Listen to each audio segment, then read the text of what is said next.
નો લાભ આપશે. ભગવત ચરિત્રો, આમ તો પૂજ્ય સ્વામીના મુખે ચરિત્રોનું શ્રવણ કરવું, કથાનું શ્રવણ કરવું એ પણ એક અલૌકિક લાભ છે. ત્યારે અત્યારે પરમ પૂજ્ય પુરાણી શ્રી જ્ઞાન સ્વરૂપ દાસજી સ્વામી આપણને મહારાજની કથા વાર્તાનો લાભ આપશે.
કંટ્રોલ તમે કરો, હું આમ કહું ને તો વધારો, મને બેકિંગ મળે એવું કંઈક કરો, મને બેકિંગ મળે એવું શું છે, બોલો હમ કરો આમ જરીક આમ કરો,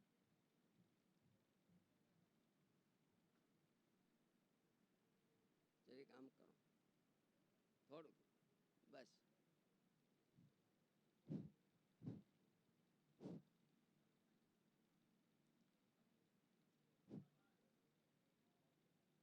બોલો સ્વામિનારાયણ ભગવાનની જય.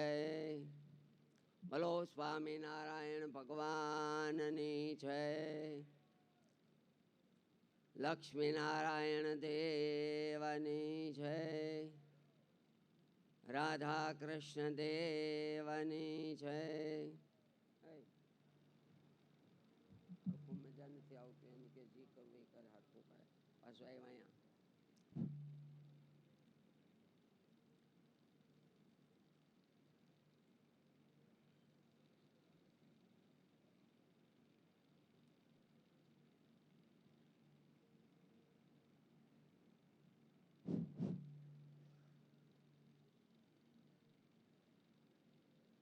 પૂજ્ય ધર્મવલ્લભ સ્વામી વગેરે વાલા વંદનીય સંતો, સભામાં ઉપસ્થિત સર્વે વાલા ભક્તજનો, આપણે બધા જાણીએ છીએ તે રીતે નીલકંઠ ધામ કલ્યાણ મહોત્સવ નિમિત્તે આપણા ગુજરાત રાજ્યના મહામના શ્રી ગવર્નર સાહેબ થોડી વારમાં પધારે છે. ગવર્નર સાહેબ આ સ્થાનમાં ઘણી વખત પધાર્યા છે, આપણે બધા જાણીએ છીએ. રાજકોટ ગુરુકુળની સંસ્થામાં પણ ઘણી વખત પધાર્યા છે. રાજકોટ ગુરુકુળના ભૂતપૂર્વ વિદ્યાર્થી રાકેશભાઈ દુધાત અહીંયા જ્યારે ગવર્નર સાહેબ પધાર્યા ત્યારે એમણે ગવર્નર સાહેબને રાજકોટ સંસ્થાના સેવા કાર્યોની વાત કરી અને ધાર્મિક, સામાજિક, શૈક્ષણિક આ સંસ્થા પ્રત્યે સાહેબને ખૂબ જ આદરભાવ થયો. આપણે બધા જાણીએ છીએ તેમ જે કામ સરકારશ્રીએ કરવાનું છે, સરકારશ્રી કરે છે, એ કાર્યમાં આપણી સંસ્થા મદદરૂપ બને છે.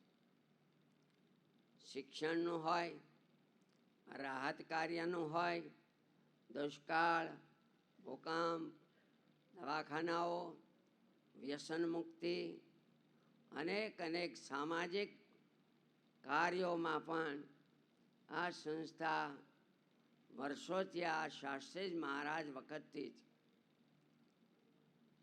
72ની સાલમાં ભયંકર દુષ્કાળ પડ્યો ત્યારથી શાસ્ત્રીજી મહારાજે, એની પહેલાં પણ હશે, 500 ગામડાઓમાં વિચરી અને અનાજ અને વસ્ત્રો આપેલા.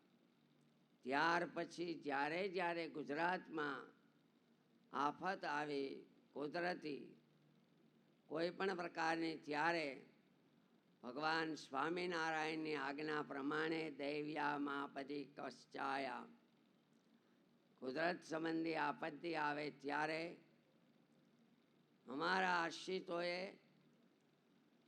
જીવ પ્રાણી માત્રનું ભલું થાય એમ કરવું, એ રીતે આ સંસ્થા કાર્ય કરે છે. સરકારશ્રી અને સામાજિક કાર્યકર્તાઓ, ધનપતિઓ વગેરે આ સંસ્થાને ખૂબ જ લાગણીથી જુએ છે.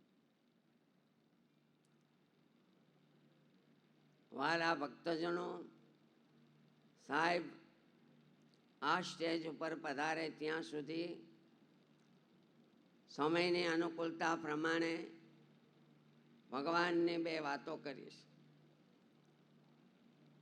આ સ્વામિનારાયણ સંપ્રદાયના વિકાસમાં આચાર્ય મહારાજ શ્રી, સંતો, ગ્રહસ્થ ભક્તો અને બહેનોનો ખૂબ જ ફાળો છે વિકાસમાં. આ સંપ્રદાયમાં બાલા ગામના હરિભક્તો પતિ પત્નીના સંમતિથી પોતાના 2 વહાલા દીકરાઓ ભગવાન સ્વામિનારાયણને હાથમાં સોંપ્યા, દેવજી અને પ્રેમજી, જેનું નામ ભગવાન સ્વામિનારાયણે દહરાનંદ સ્વામી અને પ્રસાદાનંદ સ્વામી પાડ્યું. એ જમાના પ્રમાણે અને આજે પણ સાસરે જઈને દીકરીઓ અનેક કષ્ટો વેઠા, સત્સંગ રાખ્યા, પોતાના સંતાનોને પણ ધર્મને માર્ગે દોર્યા, ભગવાનમાં જોડ્યા. અને સાચા વાલી એને જ કહેવાય કે જે પોતાના સંતાનોને સત્યને માર્ગે, ધર્મને માર્ગે, સમાજ કલ્યાણને માર્ગે પ્રેરે. રામાયણમાં સુગ્રીવ અને વાલીની વાત બહુ જ પ્રચલિત છે. મરતા મરતા વાલીએ પોતાના પુત્ર અંગદનું કાંડું ભગવાન શ્રી રામચંદ્રજીના હાથમાં સોંપ્યું છે.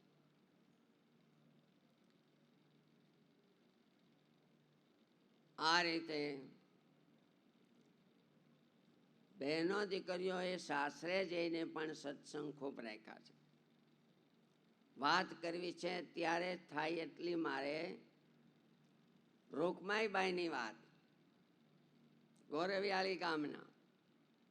અને આ ગોરવિયાળી ગામ ઇતિહાસના પાને પણ પ્રસિદ્ધ છે કે વિજાણંદ આડો વીંધણો અને શેણી આડી ભીત, પડદાથી વાતું કરે એવી બાળપણાની પ્રીત. આ કવિઓના દુહા. વિજાણંદની વરમાળ, બીજાની બાંધું નહીં, ચારણ હોય લખચાર એને બાંધવ કરી બોલાવી આ ગોરવિયાળી ગામ.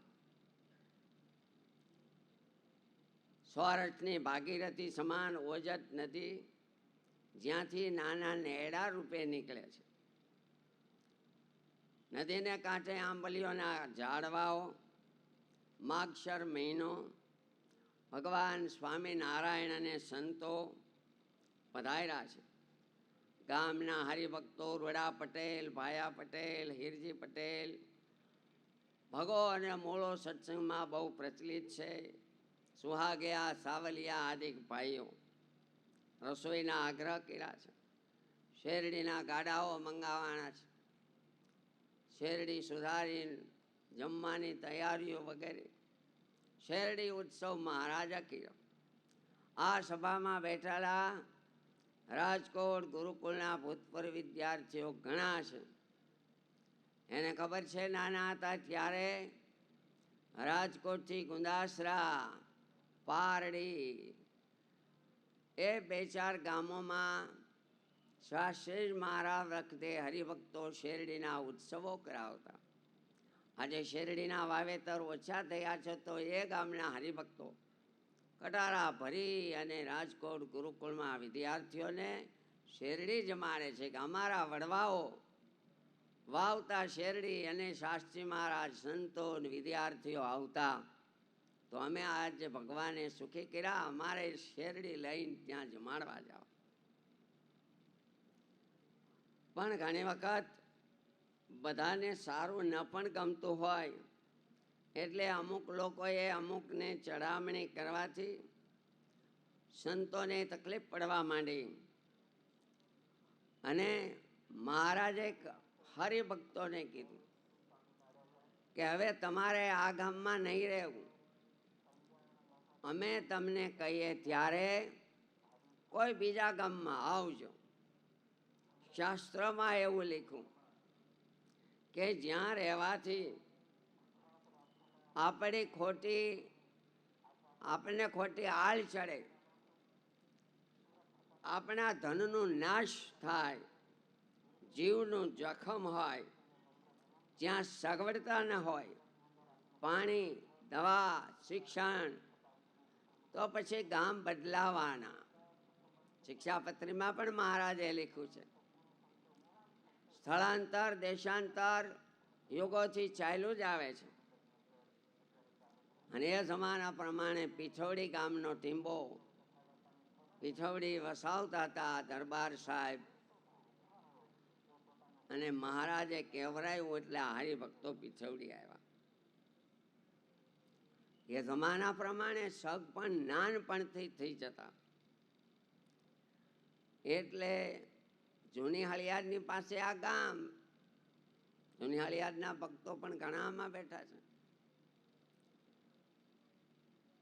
એ જૂની હળિયાદના રફાળિયા કુટુંબમાં કલ્યાણભાઈ સાથે રૂકમાઈબાઈનું નાનપણથી સગપણ થયેલું, પણ હવે જવાનું થયું પીછોડી. સમય જતા સાસરે રૂકમાઈબાઈ હળિયાદ આવવાનું તૈયાર થયું. મા બાપના સંસ્કારો, વાલા ભક્તનો સંસ્કારો તો પેટમાંથી પડી જાય, પારણામાંથી, ધાવણમાંથી, કે જનની ના હૈયામાં પોઢંતા પોઢંતા પીથો કસુંબીનો રંગ, ધોળા ધાવણ કેરી ધારાએ પાયમો કસુંબીનો રંગ. જીજાબા એમના પેટમાં શિવાજી મહારાજ, અને એમના પણ પ્રચલિત દુહાઓ કે ધન કુખજી જાબાયને જ્યાં શિવાજી જન્મા હતા, તલવાર કેરી ધાર પર હિન્દુ ધર્મ રાખ્યા હતા.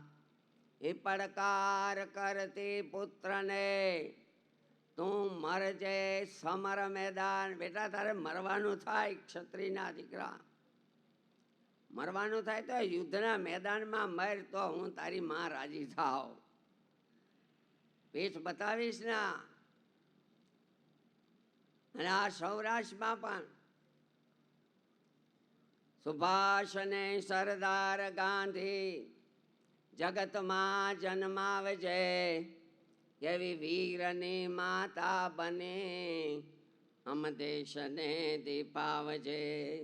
ઓ ભારતી માતા હવે તું કોઈથી ભરમાશમાં,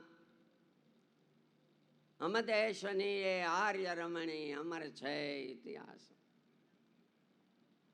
પુતળે ઉછેરી પુત્રને તે દેશને ચરણે ધર્યો, પિતા બન્યો એ રાષ્ટ્રનો ને અમારા કીર્તિને વર્યો.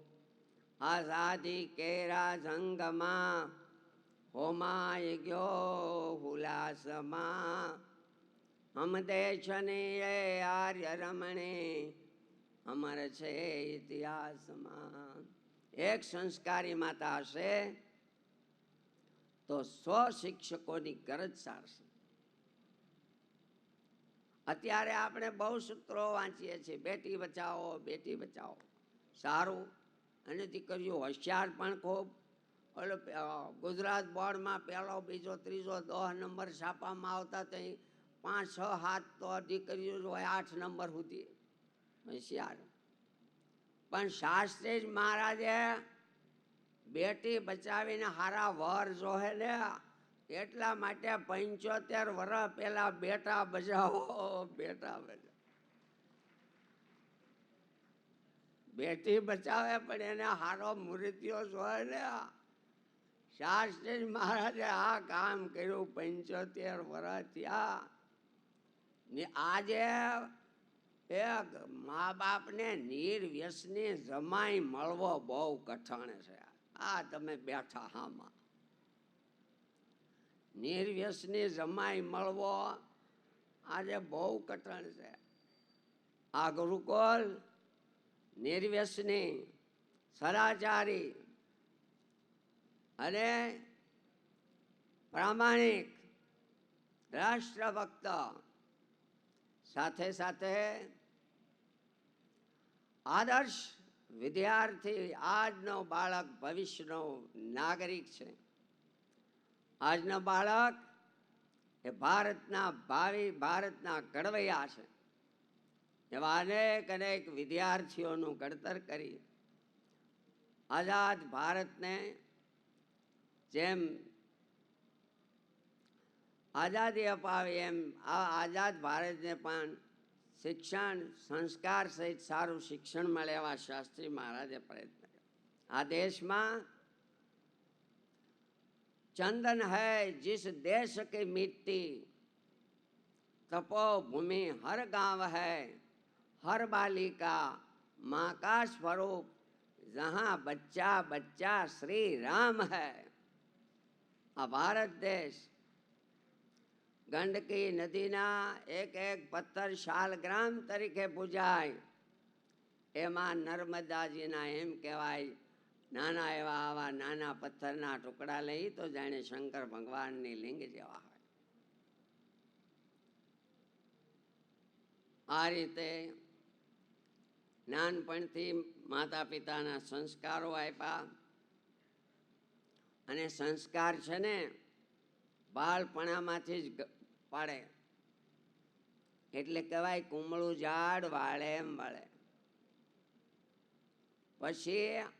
પછી તો આપણે બધા જૂના ભણ્યા છે, ઓલા ગળિયા વાળી પાટી નહોતી જાય, પાટીમાં ગળિયા પડ્યા. પણ એ જમાનાનો ઉપાય સારો હતો, એલો કોલસો ગહે એટલે ગળિયા વૈયા જાય. એમ આપણામાં હવે અમુક સમયે અમુક વખતે ગળિયા પડી જાય. પણ સત્સંગ છે ને એ પાટીના ગળિયા કાઢવા સારું છે. ગળિયા તો પડે, પાટી વાપરે તો પડે, પડી ગઈ તો ન પડે. પણ એ ગળિયા પડ્યા પછી કોલસાથી જેમ ગળિયા કાઢતા, એમ આપણા જીવનમાં પણ દોષો, સ્વભાવો, કુટેવો કંઈક હોય તો સત્સંગના પ્રભાવથી એ દૂર થાય. એટલે તુલસીદાસજી મહારાજે લખ્યું કે બિનો સતસંગ વિવેક ના હોય, રામ કૃપા બિનો સુલભ ન સોય. સત્સંગ વગર વિવેક આવતો નથી. આપણે પહેલાના જમાનામાં આજે ઘડા અને ગોળા બનાવતા હોય અમુક ભાઈઓ. એ ગોળામાં કાચા કલરના મોર, પોપટ, ચીકલા, વેલ એવા ચિત્રો બનાવે. પછી એને નાખે ભઠ્ઠામાં અને પાકી જાય. એ ઘડો ફૂટે પણ ચિત્રો ન જાય. કેમ? ઘડો કાચો તો તેથી એમાં ચિત્ર દોરાઈ ગયું. એમ નાની ઉંમરમાં સારા કે નરસા જે સંસ્કારો પડે એ ટળવા બહુ કઠણ પડે. આપણે બધાએ સારા નરસા આ જીવે અનેક કર્મો કર્યા છે. સુષુપ્તિ અવસ્થામાં બે કર્મો હોય. એને જો સારાનો જોગ થાય તો એ સારા કર્મો ઉગી નીકળે, અને નબળો જોગ થાય તો નબળા કર્મો કોટા કાઢે. એટલે સારા અને નરસા થવા માટે સારો સંગ અતિશય જરૂરી છે. શાસ્ત્રી મહારાજ એક દાખલો દેતા કે જૂના જમાનામાં અને આજે હોય છે, ઝાડ વાવતા અને એ ટાણે મોર થતું એનું પાણી કરી ઝાડ આમ રગદોળી પછી એને ફૂંકાઈ ગયા પછી વાવતા. આજ વાવ્યો હોય દાણો, 3-3.5 મહિના પછી એનું ફળ મળે. લોથો આવે પાલી જેવડો, સમજ્યા? પુરાણી પ્રેમ પ્રકાશ સ્વામી ઝાડના લોથાના બેગ દુહા બોલતા. આનંદ કે પરમાનંદ આ શેણે વાંકા વળ્યા. આ મહિના ઘણી વાર વ્યસનો બીજું ત્રીજું હોય અને આમ આમ આમ થતા હોય તો આનંદ કે પરમાનંદ આ શેણે વાંકા વળ્યા. તો કે પેલા ચૂહા ડુંગળા ને પછી અપીણે હળ્યા, એને વાંકા વળ્યા. આ પુરાણ સ્વામી હો, ઘણા દર્શન કર્યા પુરાણ સ્વામી સંભાળી એટલે એને રાજીના રેહાડે થઈ જતા હોય છે. જેને પુરાણ સ્વામીના દર્શન કર્યા ને એની પાસે અમારે ધીરુભાઈ અસવાર સાહેબ ને ભીખાભાઈ સુત્રિયા, આ ઓલા શિવલાલભાઈ ને એટલા દેખાય છે. પછી એ બે ભાઈ વાયલા કેળ્યા માર્ગ્યા.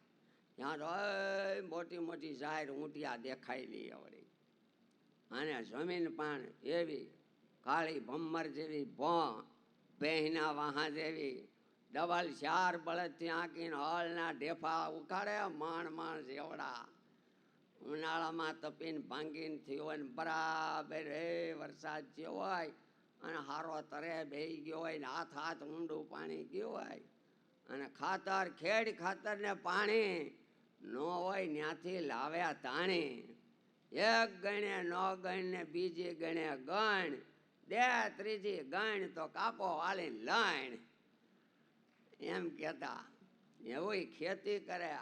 આપણા ગવર્નર સાહેબ ઓલે પ્રાકૃતિક ખેતીનું હમણાં બહુ સાહેબ વાતો કરે. એટલે આ તો ખાતર સાણીઓ નાખે તો પ્રાકૃતિક થાય ને, એવી જાય પીવાય. અને એને આવા ડોંડાઓ આમ પાલી જેવડા વાંકા વળ્યા. એટલે પાછા ઓલા ભાઈએ પૂછો આનંદ કે પરમાનંદ? ઓયલા તો ઠીક ડુંગલા ને અફીણને વ્યસનથી આમ કરતા હતા, આ શેણે વાંકે વળ્યા? તો કે એક ગણે ન ગણ ને બીજે ગણે ગણ, એવી ખેડ ખાતર ને પાણી. તો એવા નાનપણામાં સંસ્કાર પડી જાય સ્વામી કે. અને પછી આમાં લોથામાં ઝાયર આવે.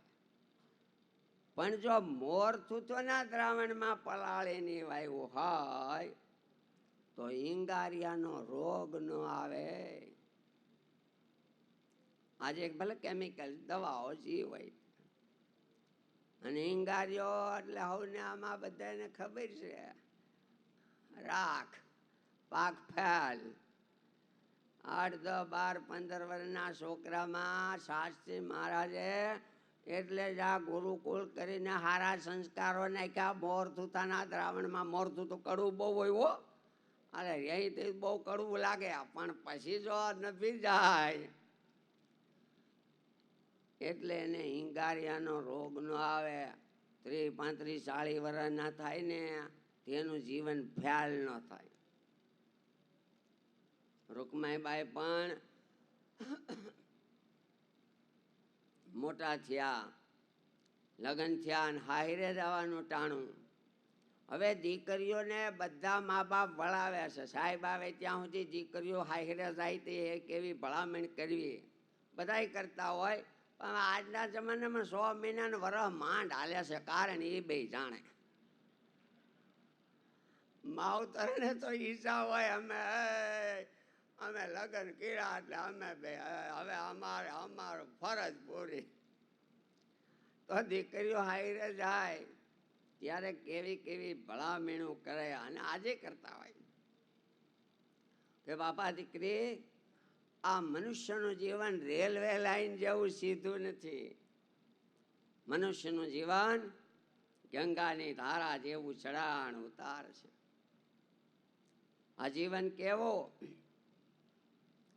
જીવનના રંગ બદલતા જાય, સુખ અને દુઃખ કેરી છાયા, આવે ને વહી જાય. ભૂપ બને છે અહીં ભિખારી, અને રંક બને છે રાજા. સગા દીઠા મેં શાહ આલમના ભીખ માગતા શેરી એવી ઉક્તિ. અને તેજી મંદી થાય કેટલું હોય, બિચારાને કરજ થઈ જાય ને ઘણી વાર તો પછી કેટલી તકલીફ પડે. બાપા માવતરે દીકરીને ભલામણો કરી, સુખ દુઃખ આવે તો થોડી ધીરજ રાખજો, ભજન કરજો, કાંઈ થોડી સત્સંગ રાખવામાં પૂજા પાઠ કરવામાં તકલીફ પડે તો સહન કરજો. સહન કરી રસોડાના કામ કરો ત્યારે મનમાં પણ સ્વામિનારાયણ સ્વામિનારાયણ સ્વામિનારાયણ ભજન કરજો. બાપા ભજન કરેલું રસોઈ તમારા ઘરના સભ્યો જમશે, એની બુદ્ધિ નિર્મળ થશે. ગીતાજીમાં ભગવાને લખ્યું, યજ્ઞ શિષ્ટા શિના સંતો મુચ્યંતે સર્વ કિલ્બિષ. ઠાકોરજીને યાદ કરી રસોઈ કરજો, જમાડજો. એ પુણ્ય પ્રતાપથી તમારા સાસરિયામાં પણ સત્સંગ ધીમે ધીમે થશે.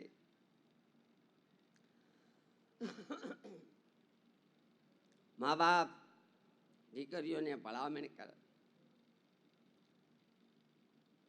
જનક મહારાજાએ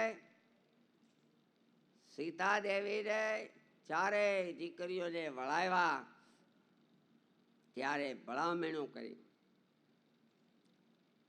સુનૈના માતાએ એમ કીધું, બેટા દીકરી સાદર સાસ સસુર પદ પૂજા, નારી ધર્મ પતિ દેવન દૂજા. બાપા આજથી તમે હાઈરે જાઓ છો. તમારા પતિ એ તમારા માટે દેવ સમાન છે. તેમ છતાંય સ્ત્રી પત્ની એ ગુલામ નથી, એ નોકરાણી નથી, અર્ધાંગીની છે. શરીરનું અડધું ભાગ એ ધર્મ સહચારિણી કહેવાય છે. ધર્મમાં મદદ કરનારે. પણ હોની ફરજ હોય ભાઈ. એમ પતિવ્રતાના ધર્મ તમે પાળજો. અનસુયા માતા, અહીંયા અમે ઓલી વખતે આવ્યા તે અનસુયા માતાનો આશ્રમ છે આમ આગો નર્મદાજીને કિનારે 10-15-20 કિલોમીટર. અમે દર્શને ગયા હતા. જ્યાં એમ કહેવાય અત્રિ ઋષિ અને અનસુયા માતા થકી ભગવાનના અવતાર પ્રગટ થયા. એમાં કહેવાય છે કે જગતના સર્જનારા પિતામાં બ્રહ્માજી ભગવાન વિષ્ણુ અને શંકરને બાળક રૂપે બનાવી દીધા. પતિવ્રતાના ધર્મનો પ્રતાપ.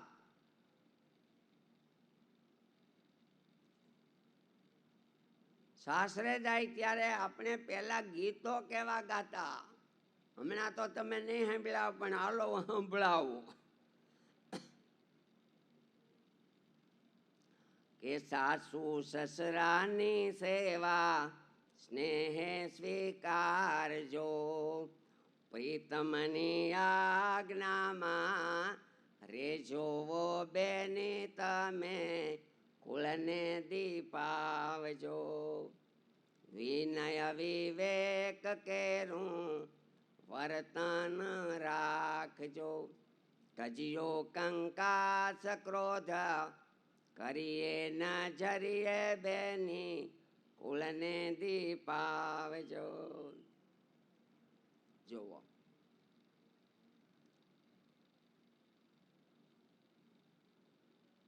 વીસ 22 વર્ષ સુધી જે દીકરી બાપને ત્યાં રહી હોય અને સાસરિયામાં આવે ત્યારે સાસુ સસરાઓ પુત્ર વધુને કઈ રીતે રાખે. મહારાજા દશરથજીએ કૌશલ્યામાને એમ કીધું, જુઓ દેવી, આ દીકરીઓ પારકી દીકરીઓ આપણા ઘરમાં આવી છે, આજે એનું ઘર છે કે બધું લરકીને પર ઘરે આવી રાખવું નયન પલક કિનારી. દશરથ મહારાજા કહે, આ દીકરીઓ આપણે ઘરે આવી છે, એનું તમે સાચવજો, ધ્યાન રાખજો. એને આ ઘર નવું ન લાગે. પાપણ જેમ આંખને જાળવણી કરે એમ તમે એને સાચવજો. દરેક મા બાપ સાચવતા. સાસરે જાય ત્યારે પહેલાના જમાનામાં ગીતો ગાતા, ખરેખર બહુ જ ઉપયોગી હશે અને હતા કે દાદા દીકરીને વિનાવે બેની બાડાયા થઈ રેજો. સસરા દેખીને ઘૂંઘટો તાણજો. સાસુને પગે તમે પડજો. જેઠા જોઈને ઝીણું ધીમે ધીમે બોલજો. આમ જેઠા જોઈને ઝીણું બોલજો. સાસુને પગે તમે પડજો. નાનો દેરીડો લાડકો તેના હાચરે ખમાજો. ગાડામાં બેઠા હોય જમાના પ્રમાણે એ બધા ગીત ગાતા હોય, એ શબ્દ એને કાને પડે. સાસરે જાય, સુખ દુઃખના પ્રસંગો, માન અપમાન ધાર્યું થાય ન થાય, એકાદું વેણ જો કાને યાદ રહી જાય તો સંસાર દુઃખરૂપ ન થાય. હશે એ દિન ભી બીત જાયેંગે. આજ દુઃખ છે, કાલે સુખ હશે. સાસરે ગયા પછી અને દીકરીઓએ કેમ રહેવું. આજના જમાનામાં પુરુષો બહેનો બધાના વસ્ત્રો હોની રીતે જમાના પ્રમાણે હોય હશે, પણ પેલા કેવું કહેતા કે લજ્જા જળવાય તેવા વસ્ત્રો રે પહેરજો. ભપકો આડંબર એ તો હલકા ગણાય બેની કુળને દીપાવજો.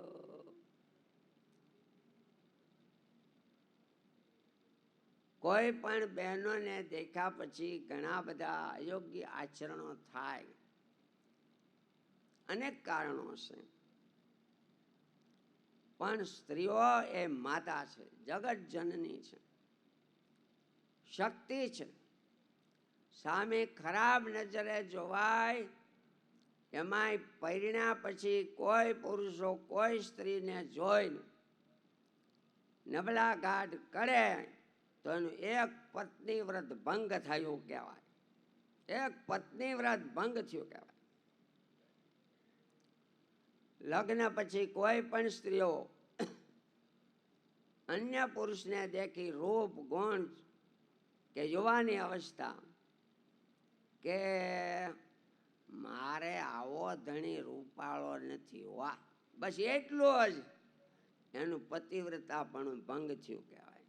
આપણી શાસ્ત્રની કેટલી મર્યાદા, અને એ મર્યાદા હતી જેથી કરીને ગુનાઓ ઓછા પણ બનતા એવું કહેવાય. સ્ત્રીને ભાર્યા કહેવાય. ભાર્યા કેમ? તો કે પતિને, સાસરિયા પક્ષને સુખથી ભરી દે એટલે ભાર્યા. ભરી દે શેનાથી? સુખથી, આનંદથી. પતિ, પતિ એનો શું અર્થ? પાતિ ઇતિ પતિ. પોતાની પત્નીનું સર્વ પ્રકારે રક્ષણ કરે. ખાલી રોટલાથી નહીં, વસ્ત્રથી નહીં, પૈસા આપીને રાજી કરે એમ નહીં, એના ધર્મની પણ રક્ષા થાય. એટલે પત્નીને ગૃહલક્ષ્મી કહેવાય, ધર્મપત્ની કહેવાય. જેમ બહેનો પોતાના પતિને દેવ સમાન માનીને જીવન જીવે છે, આજના જમાનામાં પણ વહેલા ઉઠે, બાળકો ઉઠ્યા પહેલા નાય ધોઈ પવિત્ર થઈ છોકરાઓને નાસ્તા તૈયાર કરે, 6:30 તો બસમાં કે એની રીતે બેહારે, લેવા જાય, મૂકવા જાય. એમ પુરુષોની પણ ફરજ છે સત્સંગ જીવનમાં. ધર્મદેવ અને ભક્તિ માતાના લગ્ન થયા ત્યારે ધર્મદેવના પિતાએ ધર્મ પ્રજાપતિને એવો ઉપદેશ આપ્યો, ભક્તિ માતાને પતિવ્રતાના સ્ત્રીઓનો, પતિવ્રતાના ધર્મોનો ઉપદેશ આપ્યો, અને ધર્મદેવને પતિ તરીકે કેમ રહેવું એવો ઉપદેશ આપ્યો. એમ કીધું, પુત્ર ત્વમ નનુ સુગ્નોસી. 16 વર્ષ પછી દીકરાને શક્ય હોય તો જેમ તેમ ન બોલાવાય. ક્યાંય ગયો તો પણ રીખડા કરીશું, આટા મારીશું, આખી રાત સમજતો જ નથી મળા, એમ પછી 16-17 વર્ષે ન કહેવાય. મોડા આવે 12-1 વાગ્યા, મા બાપને ગમે નહીં પણ એમ કે બાપા તું બહુ મોડો આવ્યો, આમ જો 1 થવા આવ્યો, તું ન આવ્યો ને ત્યાં સુધી અમને નીંદર ન આવે, કંઈ આવશે, તું આવ ત્યાં વાળી આજુબાજુ વાળા જાગી જાય. જૂના જમાના તો ડેલી કે ખડકીને હાકણ ખકડાવે, બાપા એમ કરીને 3 ઘરવાળા બાજુ જગાડે, એટલે બાપા તારે સમયસર આવી જાઓ. પુત્ર ત્વમ નનુ સુગ્નોસી. તું ડાયો છો. દીકરાઓને કેમ રખાય? શાસ્ત્રમાં સુભાષિતમાં એક શ્લોક લખ્યો કે 5 વર્ષાણી લાલયેત 10 વર્ષાણી તાડયેત પુત્રે તું પ્રાપ્તે તું 16 વર્ષે પુત્રમ મિત્રમ વદાચરે. 5 વર્ષ સુધી લાલન પાલન, રમાડો ગમાડો, દોડા દોડી, રમકડા તોડી નાખે, બધું માફ, લેટ ગો. પણ 5 વર્ષથી 15 વર્ષનો થાય ત્યારે જરીક એના જીવન ઘડતર માટે ભલા એમ ન કરાય, પગલાંબા કરી નો ભાઈ હરખો ભાઈ પણ વાળી જાઓ, હરખું ભાઈ મોટા માંગણીનો ન કાંઈ કરે, ઓ ખરાબ થાય. આમ જો વાંચો આમ ધ્યાન રખાય, સારી કોઈ જોવાય નહીં ને તો કાંઈ યાદ ન રહે. એ માવતર દીકરાને આવું કહેવું જ પડે. જમાના પ્રમાણે ધકે નહીં, વધે નહીં, ખીજાય નહીં, તેમ છતાં એને ઘડતર તો કરવું પડે ને. બાપનો કહેતી કોણ કે? પાડોશી થોડો કહેવા આવે. એટલે પતિવ્રતાના ધર્મો અતિ કઠણ, એમ પુરુષોને માટે પણ લખ્યું સત્સંગ જીવનમાં કે નાંગ ભંગોંગ છેદોવા તાસામ કાર્યો ન તૈર્વદ તદાત્મઘાત હેતુશ્ચ ન વાચ્યા મર્મ ભિચ્ચવા. કોઈ પણ પુરુષોએ ક્યારે, આજે તો કાયદા એવા છે એટલે ખૂબ જ ડાયા ડમરા ઘણા થઈ ગયા છે, પણ જૂના જમાના પ્રમાણે ક્યારેય પુરુષોએ સ્ત્રીઓને મરાય નહીં એવું લીધું. એમાં અંગભંગ થાય, હાડકું ભાંગી જાય, એમ લાકડી આદિ. મરમાળા વેણ નહીં કહેવાના કે કાંઈ આવડતું નથી ને કોઈ દી નિરાયતે પેટ ઠાર્યું નહીં, રસોઈ કોઈ દી કરી હારે, કોઈ દી પેટ ઠાર્યું નહીં. હવે પેટ ઠારવું હોય તો કિલો બરફ લઈને ઘઉં, બીજું હું પીટ્યા, હોય દે પેટ ઠાર્યું નહીં, કાંઈ આવડતું નથી. આને પણ પટલનો કૂવો પાદરનો મળતો નથી. મરમાળા વેણ. આજે કોઈ આત્મઘાત કરે ને વાહે લગતા જાય, મને આમ કીધું, મરવાનું કીધું એટલે હું મરી, હાલો ભાઈ જેલમાં. આ બધા શાસ્ત્રોના નિયમો કાયદા રૂપે જ બિના છે. સરદાર વલ્લભભાઈ એમ કીધું, કાલ પરમથી હું કદાચ બોલ્યો હતો, કે ભગવાન સ્વામિનારાયણે લખેલી શિક્ષાપત્રી પ્રમાણે જો ભારતના લોકો રહે તો ઓછામાં ઓછું ન્યાયતંત્ર જોઈએ, કોર્ટો, અને ઓછામાં ઓછું પોલીસ ખાતું પણ જોઈએ. આજે કોઈક લઈ જાય ને આમ જાય, ઉપાડી જાય ને વગેરે વગેરે, બિચારા પોલીસો કેટલું ધોઈડા કરે છે. કયો આ જિલ્લાના બીજે જિલ્લામાં જાય, ત્યાંથી બીજા રાજ્યમાં જાય, નથી થતું. પછી વળી કંઈક બગીચામાં મળી જાય. સ્વામિનારાયણ ભગવાને આ બધું એવું લખ્યું કે કોઈને મરમાળા વ્યાણ કહેવા નહીં. માનસિક ટોર્ચિંગ કે હું કંઈક બોલે.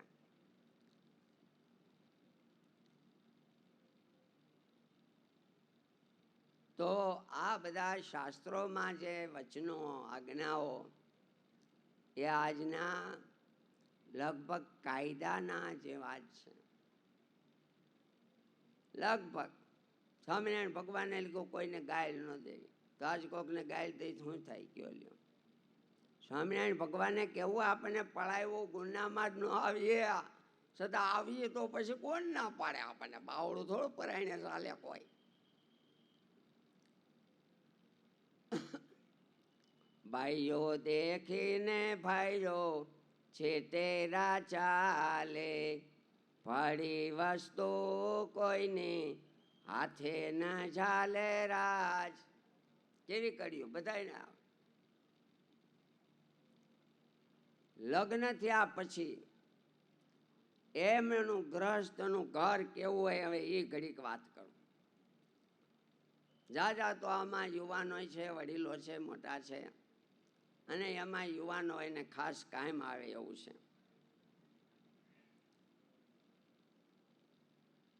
ધણી ઘરે આવવાનો સમય થાય ત્યારે બહેનોએ ઘરે ખાસ રહેવું. નોકરી કરતા હોય તો ખબર જુદી છે, પણ પાડોશી બે હવાઈ ગયા હોય ને આમ ગયા હોય, ન હોય કામ હોય તો ચાવી મગાવી પડે ને એમ ન કરાય. ખબર છે કે એટલા વાગે આવે તો શક્ય હોય તો ઘરે જ રહેવાનું.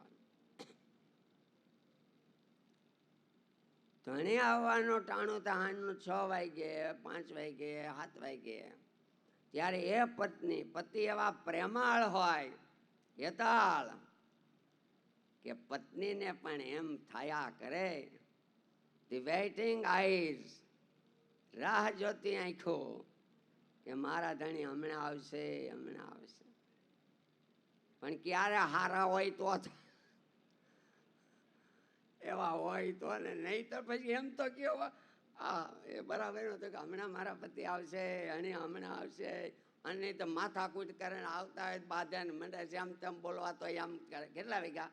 તો કે 4 થવા આવ્યા, 4 થવા આવ્યા, તો હમણાં મારા પતિ આવશે. અને આવશે ને એવા બાજશે, એને હું છે બીજું બાતવા સિવાય બહાર ન મળે, આપણે હારા બીજું હું. આપણી અરે બૈઠા કર્યા. એ ઘડીક મોડા આવે હારા, આવા નહીં વેઇટિંગ હાઈ રાહ જોતા.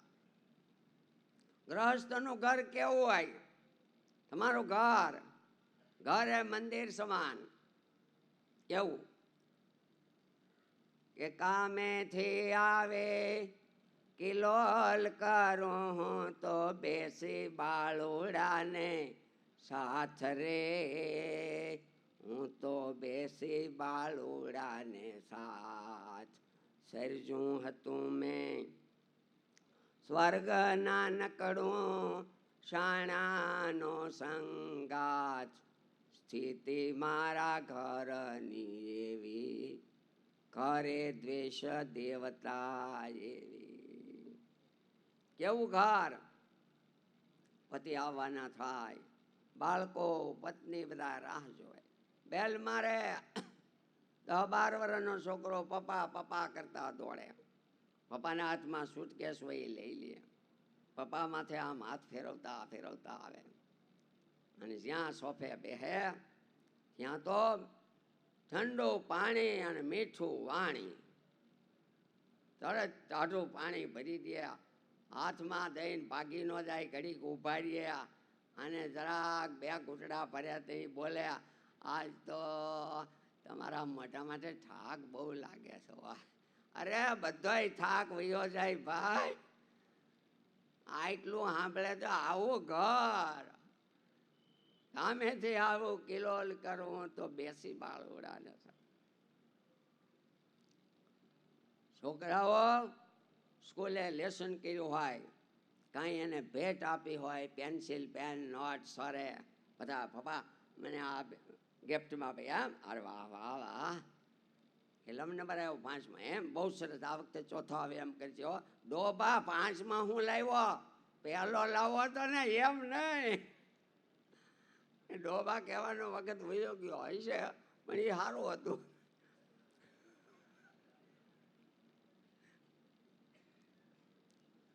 પાંચમાં આવ્યો? અરે વાહ વાહ, બહુ સરસ. લે તું બેટા આ વખતે ચોથો નંબર લાવી એમ મહેનત કરીશ. હા હા, બહુ સરસ. આવું ઘર હોય. અને પછી ઘણી વાર તો ઘર કેવા હોય ખબર ના, શહેરની વાત નથી, ગામડાની વાત કરો. ઘરે આવે ત્યાં તો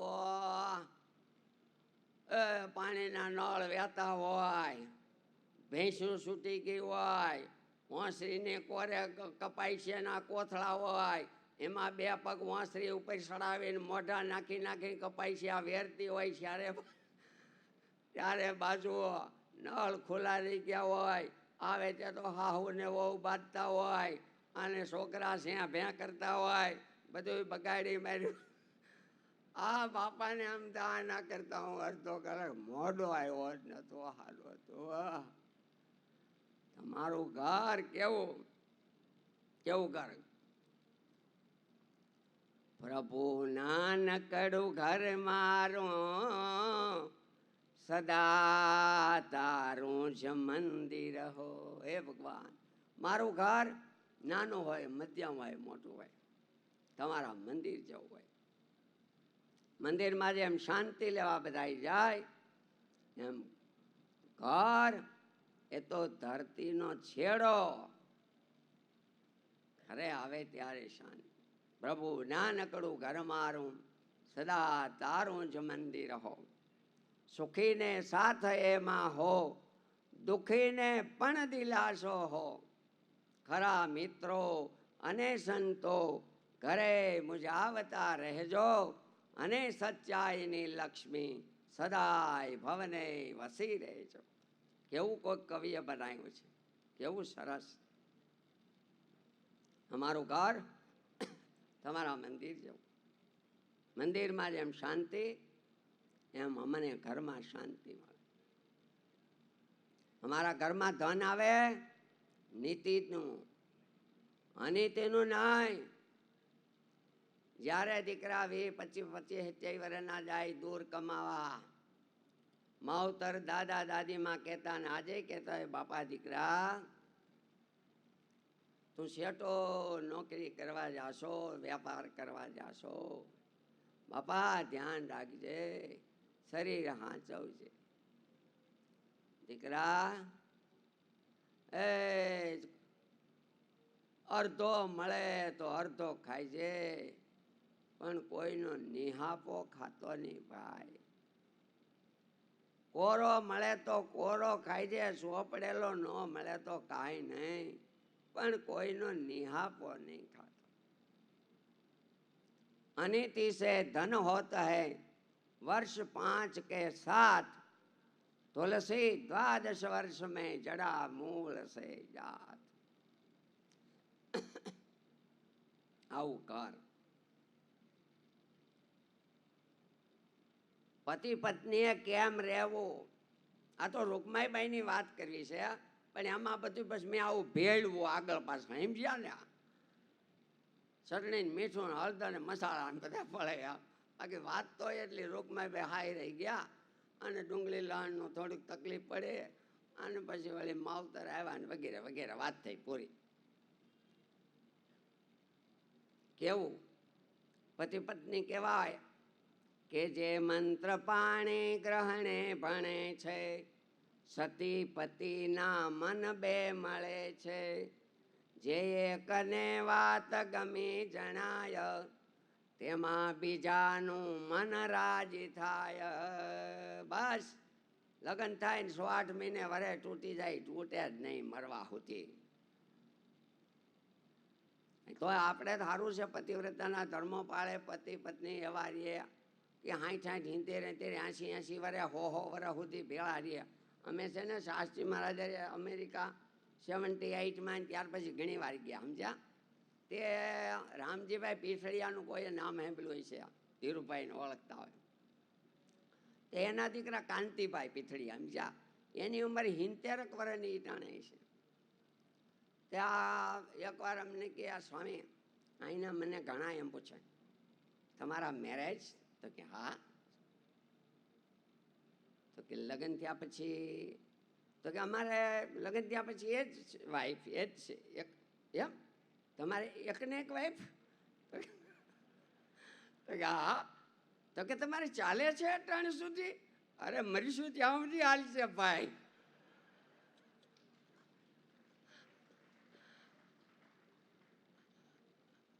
તો કે તમારા 60 65 વર્ષ થયા, એકને એક વાઈફ? હવે એને તો 100 મહિને ને 8 મહિને બદલતા હોય. ઇન્ડિયામાં થોડો થોડો વાહ આવ્યો છે એમ. અરે વાહ, ગુડ. એટલે પતિ પત્ની 4 ફેરા ફરાય. 4 ફેરા ધર્મ અર્થ કામ અને મોક્ષની નિશાનીના. જીવનમાં ધર્મ જોઈશે પહેલો ફેરો. ધર્મ શું? સદાચાર, નીતિ, ન્યાય, પ્રમાણિકતા. ધર્મસ્ય 10 લક્ષણમ. ધર્મના 10 લક્ષણો કહેવાય. પૈસા વિના ચાલશે નહીં. પૈસા વિના પૈડું ફરતું નથી. પૈસા વિના થોડા આવા ઉત્સવ થાય. રાષ્ટ્રનું કામ, ઘરનું, સમાજનું પૈસો. રૂપિયો ગોળ છે, એ ફરે છે અને બધાને ફેરવે છે. પણ એ અર્થ ધન ધર્મ પ્રમાણે ન્યાય નીતિથી કમાવાનું. કોઈને દગા, વિશ્વાસઘાત, ફટકા, અનીતિ એમ નહીં. પૈસા મળે પછી ત્રીજો પુરુષાર્થ કામ. સંસારના સુખો વાપરવા, ભોગવવા. પૈસા દીધા હોય તો મર્સિડીઝ, રોલ્સ રોય, 2 દિન શાદીએ કપડાં બદલો, ગરીબને આપી દો. અને સાહુકાર હોય ને પૈસાવાળા, એ હાંધીને પહેરે તને પાપ લાગે. કેમ? તો કે હાંધીને પહેરે છે ગરીબને કેદી દે. એને જૂના 1-2 વર્ષ થાય ને 2-4 મહિના થાય એટલે ગરીબને દઈ દેવાય. અને ગરીબ માણસ રોજ નવા કપડાં પહેરવાની ઈચ્છા રાખે, ફૂલ ફટાઈ ગયા જેવા ફરે, માથાના વાળ જેટલું કરજ કરે, તો એને પાપ લાગે. પાપ હું બસ એ હેરાન થવું ને બધું.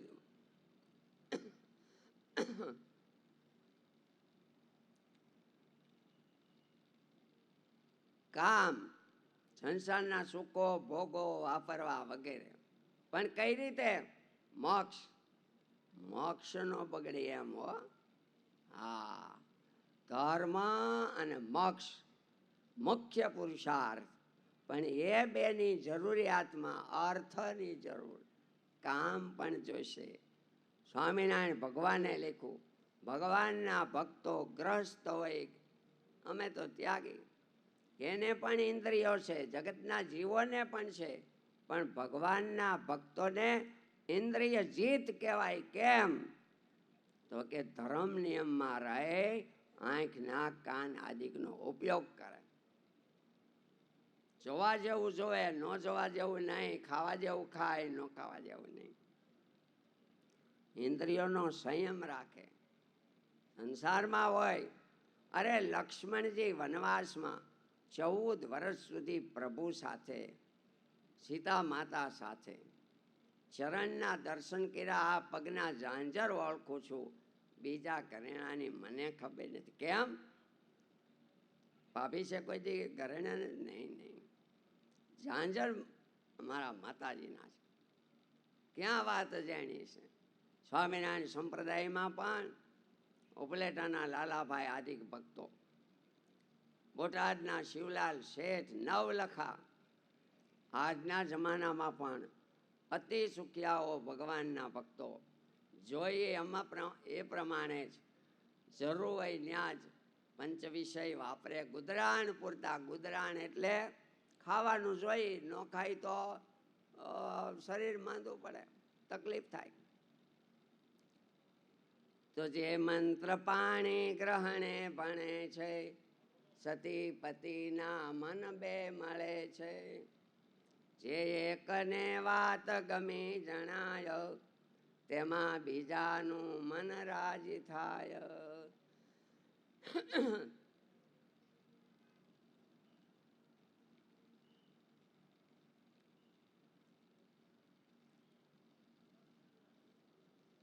ચાલુ રાખો. હા, રાખો રાખો. આપણે ઘણા કાગળિયા લેવા છે, ખોટા જ નથી.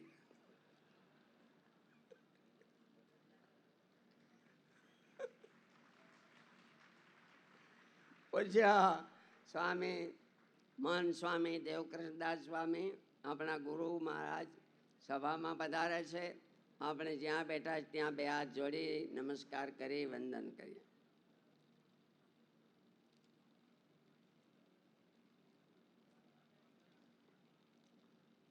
આ સાયકલ હોય ને, સાયકલ એના બે પૈડા હોય, સમજ્યા? તે વાંયલું પૈડું ને આગલું પૈડું ચેનથી જોડાયેલું હોય, ચેન. એટલે આ પેન્ડલ મારે ને એટલે ઓલું પાછલું પૈડું ચેનથી આગલા પૈડાને ધક્કા મારે. એવો સંસાર છે. પાછલું પૈડું ચેન દ્વારા ધક્કા મારે. તમારે ગ્રહસ્થોએ કોઈ સારું કામ કરવું હોય, દાન કરવા હોય, દીકરાને કે પૈસાના, ભાઈને મદદ કરવી હોય, કોઈક ગરીબના છોકરાને ભણાવવું હોય, હાળાને મદદ કરવી હોય તો આ પાડી દે. પણ ભાઈને કે ક્યાંક બીજે મદદ કરવી હોય તો તમારા પત્નીની સંમતિ હોય તો જ તમને ઉત્સાહ રહે. બે પૈડા, સમજ્યા? પણ આગલા પૈડા એ હોતે ધ્યાન રાખવું પડે. હો, એ ડખ ડખ ડખ ડખ કરતું ખાડામાં જઈ વાંયલું પડ્યું શું કરે?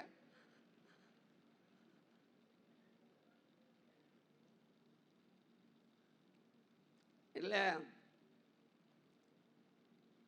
સંસાર રૂપી ગાડો છે. આપણે ગાડામાં પેલા બે બળદ જોડતા, બધા આંક્યા છે ને જોયા છે, પણ એમાં બે બળદમાં છે ને મળાય બે, કોક કોક બળદ હોજા હોય, સીધા હાલે. કોક કોક બળદ એવા હોય ને કે એક બળદ આમ તાણે, હો, એક આમ તાણે. આમ શેટેથી જોઈને એટલે આપણને બેયના પગ આમ ત્રાહા દેખાય, અને ઓયલો આમ જોર કરે. આપણને એમ થાય આપણે આ બે બળદ ખોટા જોર હું કામ કરે છે, સીધું જોર કરતા હોય તો, સમજ્યા ને? હા, એમ બે નોખું નોખું તાણ્યા કરે, ઓયલું આમ તાણે, ઓયલું આમ તાણે, એમાં હાલે હરખું હાંસું બોલો, સીધી લાઈન. ગા બળદ, ગાડાના બે બળદ, એ આપણને હોતી શીખવે, ભાઈ અમે સીધા હાલીએ છીએ ને તો અમારી શક્તિ વેડફાતી નથી, ખોટા જોર કરવા પડતા નથી. એટલે જે વાત પતિને ગમે એ વાત સતીને ગમવી જોઈએ, અને જે વાત સતીને ગમે એ વાત પતિને ગમે.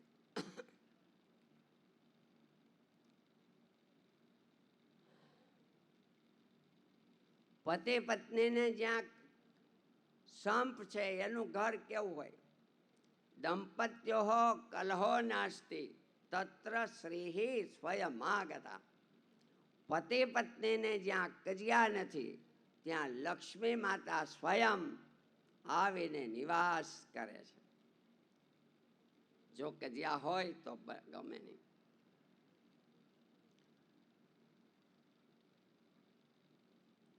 પતિવ્રતા ધર્મનો પણ ખૂબ મહિમા કીધો. કેવો એનો કેવો? અમે અનસૂયા માતાને હમણાં યાદ કર્યા કે પતિવ્રતાના કર્મ પૂરા ધ્યાન ધર્મ ધારતી, પતિ અને પિતા તણા બે કુળને ઉજાળતી. એ દેવીના દર્શન કરે ત્યાં પાપ જાતા પરજળી, અવિનાશી એવી આપજો સદગુણ વાળી સુંદરી. આ ગ્રહસ્થને આ બધા સ્ત્રીઓના સુખ દુઃખની વગેરે વાત કરી. એનું ઘર કેવું? આવે પ્રોણા આંગણે તુરત રસોઈ તૈયાર, કેવું પડે નહીં કંથને જો હોય ત્રિયા હોશિયાર. ભરત ભરી દરણા દળી અને ચલવે ઘર વ્યવહાર, પણ પતિને ખબર પડવા દે નહીં હોય ત્રિયા હોશિયાર. ઘણી વખત અમે તો કેટલાય 25, 30, 35 વર્ષ પહેલા આમ આગા ગયા હતા ઇન્દોર બાજુ ને ક્યાંક નાગપુર બાજુ ને આમ આગા આગા કથા કરવા. વાહ! તેથી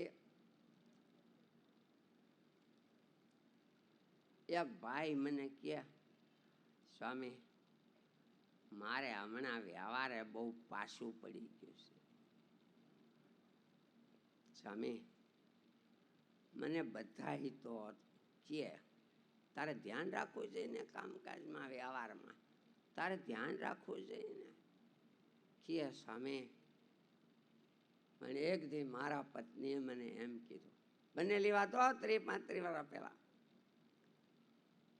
એ કાંઈ ધ્યાન રાખતો નથી મૂડી ખોયા, કાંઈક ધ્યાન રાખ. એ તો એમ જ હોય, પૈસા ન હોય તે. મને કે સ્વામી આમ મને કીધું, મારે શું? મેં કીધું બાપા પૈસા ન હોય ને તે કાંઈ ન હોય.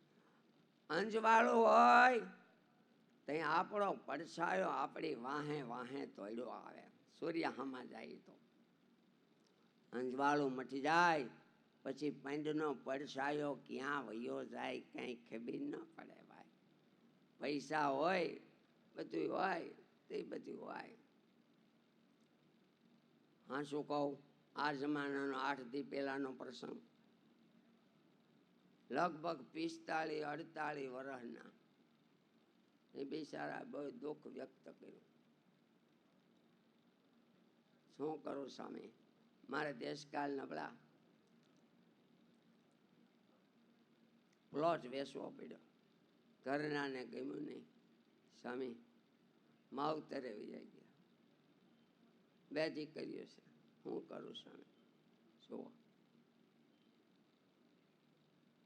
કાર્યેષુ મંત્રી કરણેષુ દાસી, ભોજનેષુ માતા શયનેષુ રંભા, ધર્માનુકૂલા ક્ષમયા ધરિત્રી, સાત્વયદગુણ્યમે તદ્દી પતિવ્રતા. આવું ઘણું બધું છે. વાલા ભક્તો, સાહેબને પણ આવવાની તૈયારી છે. બીજું કંઈ કામકાજ હોય તો કહેજો. હતી ધર્મવલ્લભ સ્વામી કહે કહીશ. આવ્યા બંધ કરું? હાલો ભાઈ, હમણાં સાહેબ આવે છે હવે હું મારી કથા પૂરું કરું. બોલો સહજાનંદ સ્વામી મહારાજની જય. વાલા ભક્તજનો, થોડી જ વારમાં ગુજરાત રાજ્યના રાજ્યપાલ શ્રી આચાર્ય દેવવ્રતજી આપણી વચ્ચે ઉપસ્થિત થશે. જ્યારે સાહેબ આવે ત્યારે આપણે બધા પોતાના સ્થાને ઊભા થઈ અને એમના સન્માનમાં જોડાઈશું. ખાસ કોઈ ભક્તો પોતાના મોબાઈલમાં વિડીયો શૂટિંગ કે ફોટા ન પાડે. આપણે ઓફિશિયલી ફોટા વિડીયો રિલીઝ કરીશું, એ બધાને મોકલજો. કોઈ પોતાના પર્સનલ ફોનમાં ફોટા ન પાડે. અત્યારે સાહેબ થોડી જ વારમાં આવશે, ત્યાં સુધી આપણે ભગવાનના નામની ધૂન કરીશું અને સાહેબ આવે ત્યારે ઊભા થઈ અને એમનું સન્માન કરીશું. સ્વામી નારાયણ સ્વામી નારાયણ સ્વામી નારાયણ સ્વામી નારાયણ સ્વામી નારાયણ સ્વામી નારાયણ સ્વામી નારાયણ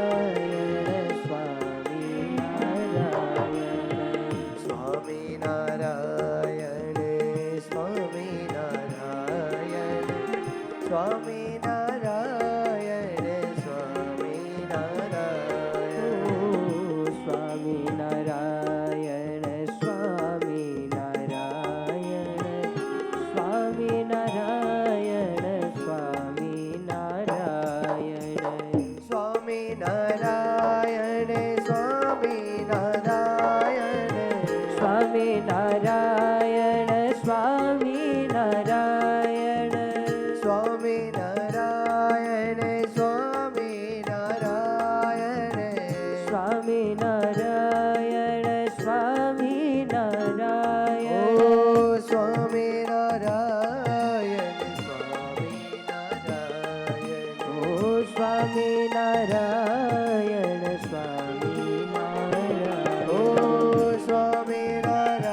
નારાયણ સ્વામી નારાયણ સ્વામી નારાયણ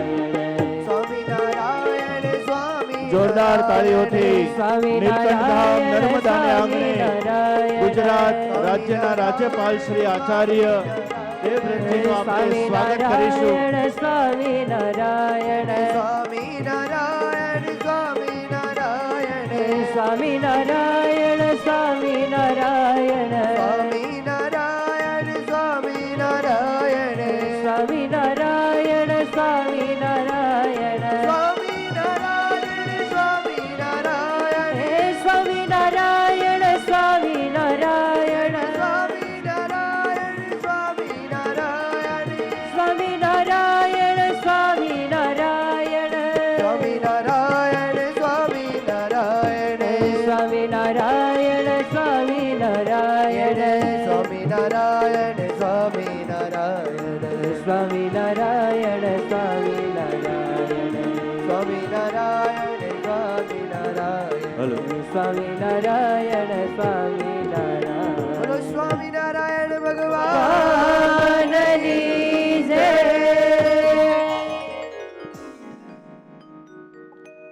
વાલા ભક્તજનો, આજે નીલકંઠ ધામ દશાબ્દી જ્યારે વર્ષ ચાલી રહ્યું છે ત્યારે દિવ્ય કલ્યાણ મહોત્સવની અધ્યાત્મ યાત્રામાં આજે આપણી વચ્ચે ગુજરાત રાજ્યના સર્વોચ્ચ રાજકીય પુરુષ જેને કહી શકીએ એવા માનનીય રાજ્યપાલ શ્રી આચાર્ય દેવવ્રતજી પધાર્યા છે.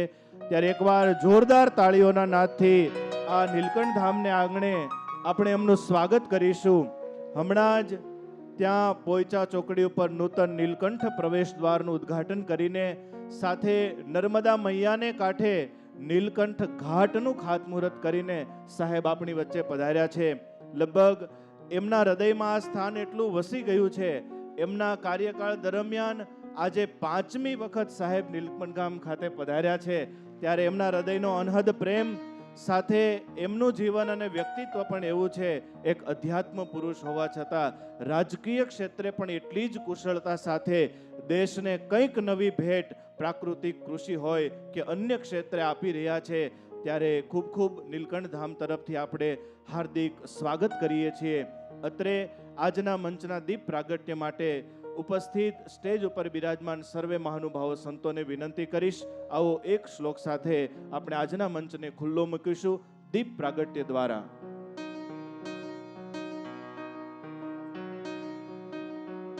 શ્રી વાસુદેવ વિમલામૃતધામ વાસ નારાયણં નરકતારણ નામ ધેયં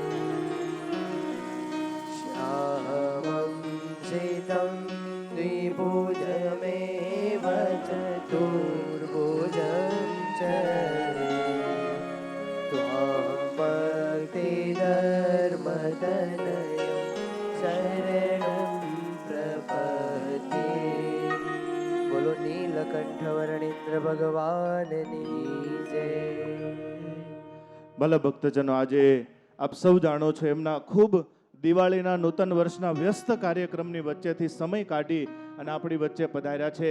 ત્યારે પૂજ્ય ધર્મવલ્લભદાસજી સ્વામીને વિનંતી કરીશ પુષ્પહાર પહેરાવી આપણા સૌ વતી આચાર્ય સાહેબનું ગવર્નરશ્રીનું આપણી સંસ્થા વતી સન્માન અને પૂજન કરશે.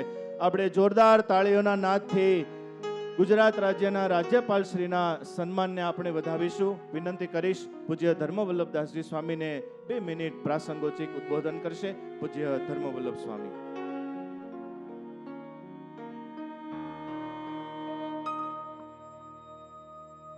ઈષ્ટદેવ ભગવાન સ્વામિનારાયણ, પૂજ્યપાદ ગુરુ મહારાજ, મહામહિમ આચાર્ય દેવવ્રતજી, પૂજ્ય જ્ઞાન સ્વરૂપ સ્વામી, સર્વે સંતો, સર્વે ભાવિક ભક્તજનો,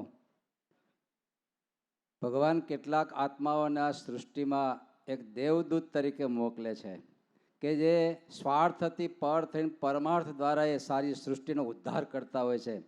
અને એવું જ વ્યક્તિત્વ ભગવાને આ પૃથ્વી પર મોકલ્યું છે. એ દેવવ્રતજીને મોકલ્યા, આચાર્ય દેવવ્રતજીને મોકલેલા છે. આમ તો અમારા સંસ્કૃતમાં દેવનો અર્થ દિવી ધાતુ છે. દિવ્ય એટલે દિવ્ય એવો થાય. દિવ્ય એટલે માયાના સ્વાર્થથી પર જે હોય એને દેવવ્રતજી કહેવાય છે. ત્યારે સારી જિંદગી પોતે આપણે શાસ્ત્રી મહારાજનું જીવન ને આચાર્ય શ્રીનું જીવન બે સેમ દેખાય છે.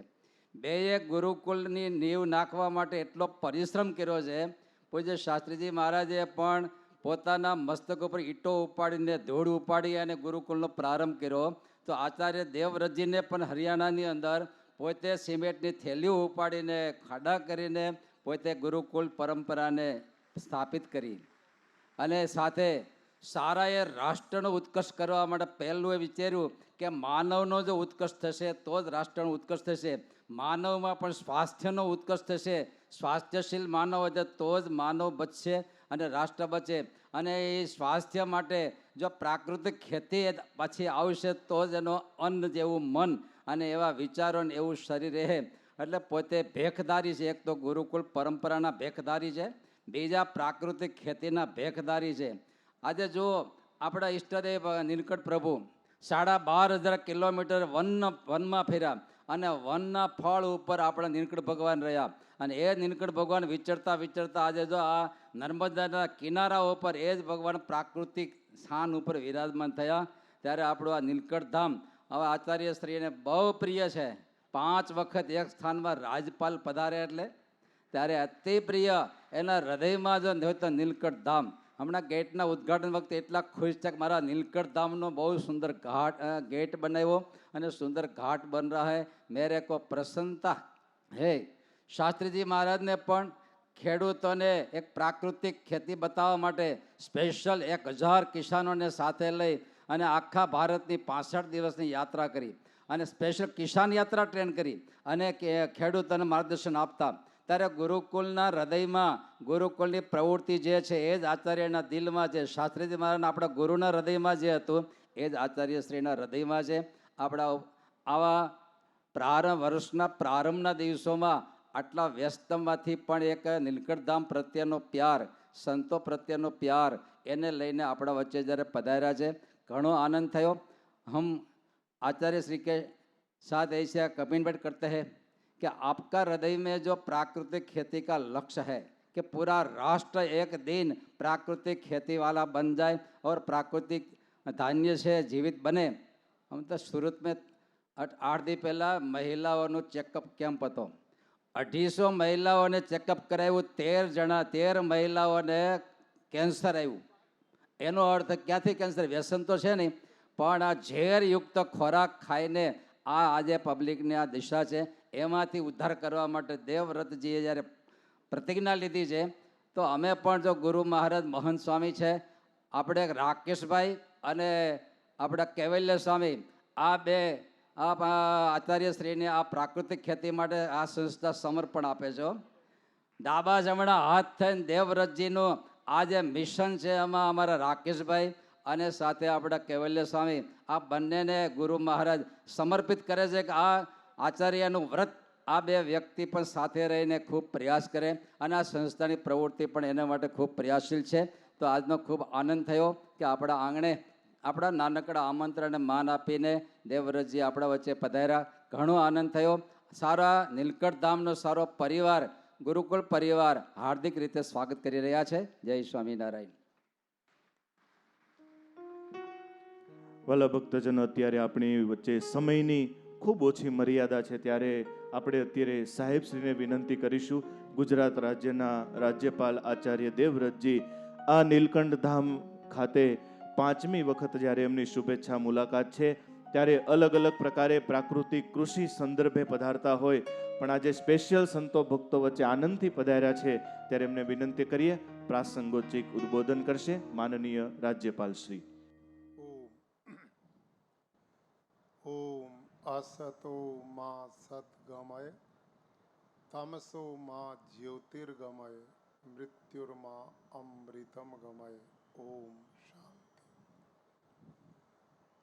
नीलकंठ धाम पोईचा के दशाब्दी समारोह में उपस्थित परम पूज्य गुरुवर्य श्री देवकृष्ण दास जी स्वामी, पूज्य महंत श्री देव प्रसाद दास जी स्वामी, पूज्य सदगुरु श्री धर्म वल्लभ दास जी स्वामी,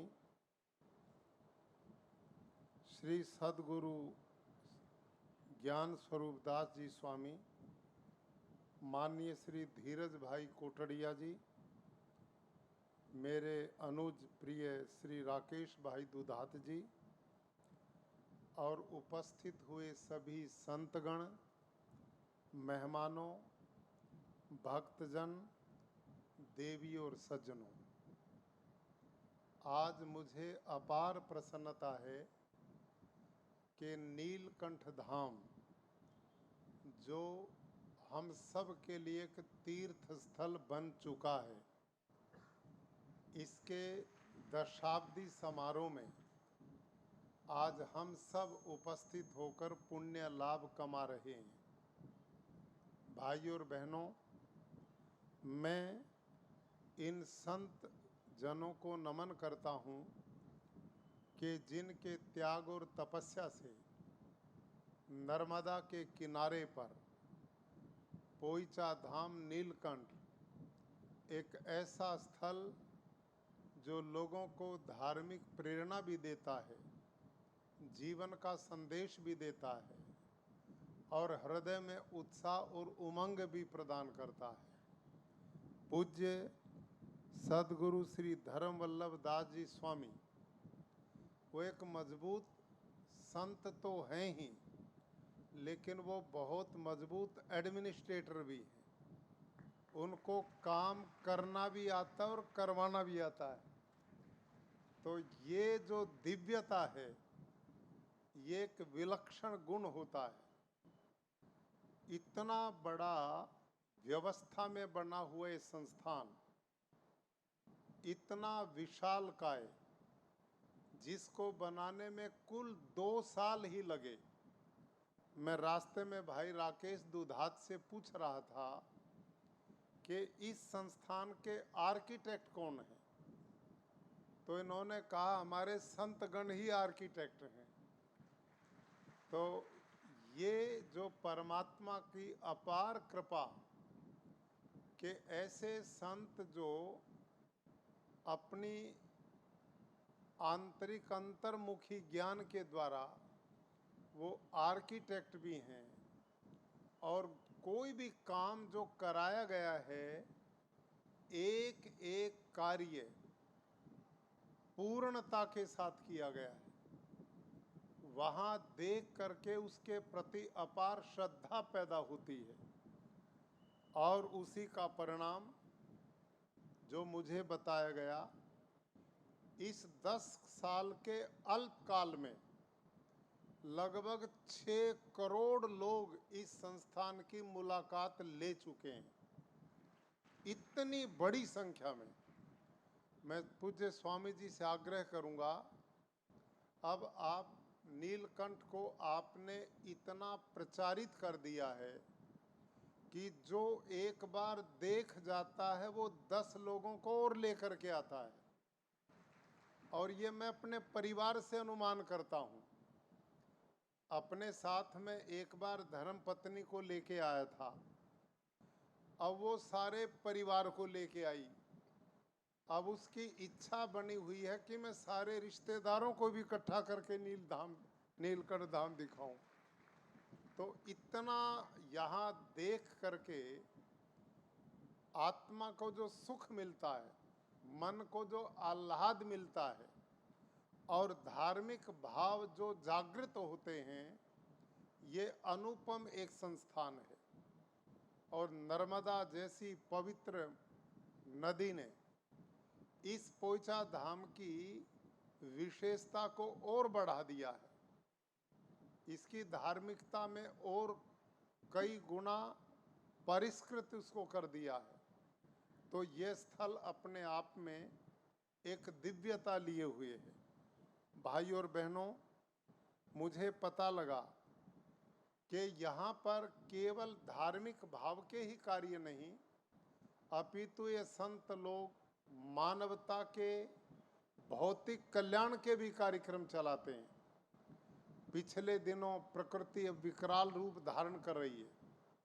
हम सब लोग प्रकृति के साथ उसका उपयोग कम, दोहन ज़्यादा कर रहे हैं। उससे ग्लोबल वार्मिंग अब दस्तक दे चुकी है।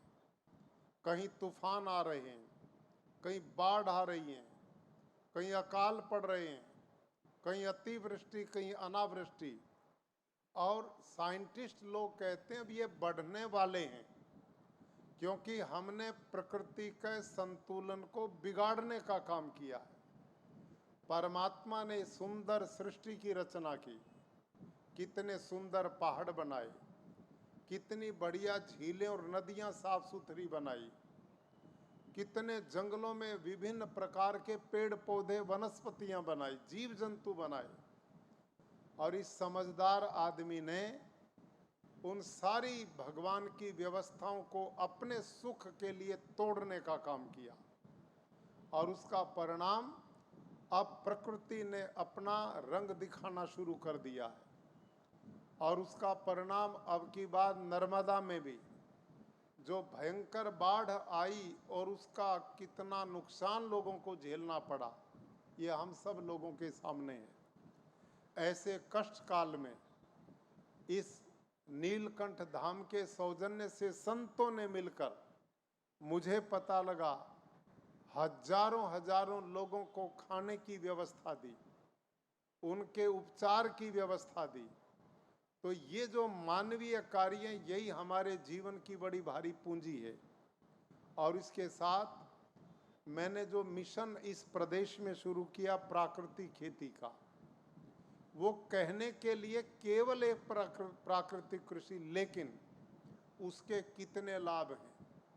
यदि हम प्राकृतिक खेती करते हैं तो उससे धरती माँ बचती है। इसको हमने जहरीला बना दिया। वेदों में लिखा, माता भूमि पुत्रो अहम पृथिव्या, भूमि हमारी माँ और हम इसके पुत्र हैं। हम पुत्र ऐसे निकम्मे पाए कि अपनी माँ को जहरीला कर दिया और उसको इतना प्रदूषित किया। अब ये धरती माँ जो अन्न पैदा करती है, जो भी साग भाजी फल फ्रूट पैदा करती है, वो जहरीला बन गया। उसे हम सब खा पी रहे हैं। कहीं कैंसर है, कहीं हार्ट अटैक है, कहीं डायबिटीज है, कहीं पर पेनक्रियाज फेल हैं, कहीं ब्रेन ट्यूमर हो गया। अभी पूज्य स्वामी जी ने बताया कि 250 में से 15-16 महिलाओं में कैंसर पाया गया है और अब युवा पीढ़ी में बहुत तेजी से बढ़ रहा है, क्योंकि हमारे खाने में इतना जहर मिल चुका, स्लो पॉइजन, न चाहते हम सब लेते हैं। ये पुरुष लोग तो खाने पीने की गड़बड़ी भी कर लेते हैं। कोई बीड़ी सिगरेट पीता है, कोई और नशे करता है, लेकिन हमारी माताएं बहनें तो आज भी इस कलयुग में इतने पवित्र हैं कि इन सारे पापों से दूर रहती हैं। उसके बावजूद भी उनमें कैंसर आ रहा है। तो ये कहाँ से आया? ये खान पान के द्वारा आया है।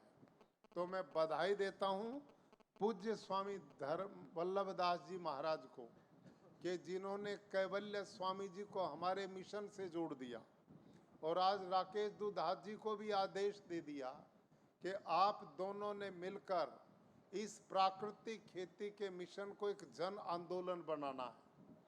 और पिछले सालों में पूज्य स्वामी जी के नेतृत्व में इस नीलकंठ धाम में लगभग 20,000 खेडूत को प्राकृतिक खेती की ट्रेनिंग कैवल्य स्वामी जी के द्वारा दी गई है।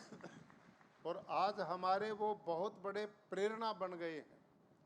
पूरे प्रांत में और बाहर भी पूज्य स्वामी कैवल्य जी को हम खेडूत को ट्रेनिंग देने के लिए भेजते हैं।